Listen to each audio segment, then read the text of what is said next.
এত করে বলি তবু কেন কথা কও না গো। বাচ্চার আদো আদো কথা শুনবার জন্য অস্থির হয়ে উঠছেন, তাই তো? কচি গলায় কলকলানি শুনতে কার না ভালো লাগে। সাধারণত শিশুরা 12 থেকে 18 মাস বয়সেই মধ্যেই কথা বলে। ছোট্ট সোনাটি কবে আপনাকে মা বলে ডাকবে, কবে আপনার সঙ্গে কথা বলবে, তারই হয়তো আপনি অপেক্ষা করছেন।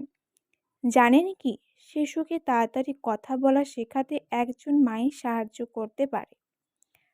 তো চলুন বন্ধুরা, কিছু ছোট ছোট টিপস দেব যেগুলো আপনার বাচ্চাকে কথা বলার জন্য খুবই সাহায্য করবে। নমস্কার মাননীয় দর্শকেরা, আমি প্রিয়াঙ্কা। এই ভিডিওটি শেষ পর্যন্ত দেখার জন্য অনুরোধ রইল। আর আপনি যদি আমার চ্যানেলটিকে এখনও সাবস্ক্রাইব না করে থাকেন, এই ভিডিওর নিচে সাবস্ক্রাইব বোতামটি ক্লিক করে পাশের বেল আইকনটি অবশ্যই অন করে রাখুন। প্রথমেই বলবো, বাচ্চার সঙ্গে প্রচুর কথা বলুন। যখনই সময় পাবেন বাচ্চার সাথে কথা বলুন। শুরু করুন জন্মের পর থেকে। মনে রাখবেন, বাচ্চা সব কিছু শোনে এবং সে আপনার গলার স্বরও চেনে।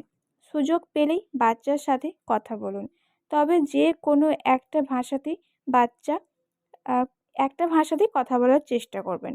বাচ্চা কিছু বলার চেষ্টা করলে বা গলা দিয়ে অন্যরকম আওয়াজ করলে আপনিও তার মতো করে আওয়াজ করে কিছু বলার চেষ্টা করুন।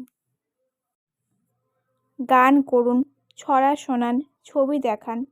দেখা যায় বাচ্চারা গান শুনতে, ছন্দ মেলানো ছড়া শুনতে বা রঙিন ছবি দেখতে খুব ভালোবাসে।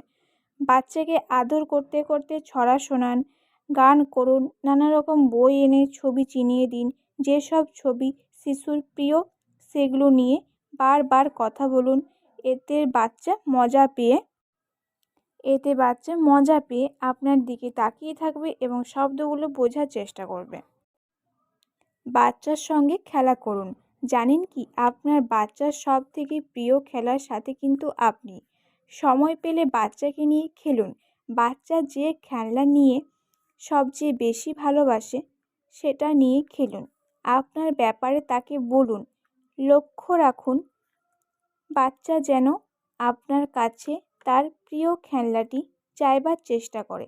যেমন, আপনি যদি বাচ্চার প্রিয় পুতুলটি নিতে চেয়ে তাকে বলেন, তুমি আমাকে পুতুলটা নিয়ে একটু খেলতে দেবে? বাচ্চা বোঝে সে তার কাছে কিছু চাইছেন। খেলার সময় মুখে বিভিন্ন রকমের আওয়াজ করুন। আর একটা জিনিস অবশ্যই মাথায় রাখবেন, বাচ্চা যদি ভুল উচ্চারণ করে কখনো বাচ্চাকে বকবেন না, কখনো বাচ্চাকে কথা বলার জন্য চাপ দেবেন না। এতে বাচ্চার মনে ভীতি তৈরি হয় এবং বাচ্চা কিছু বলতে চায় না।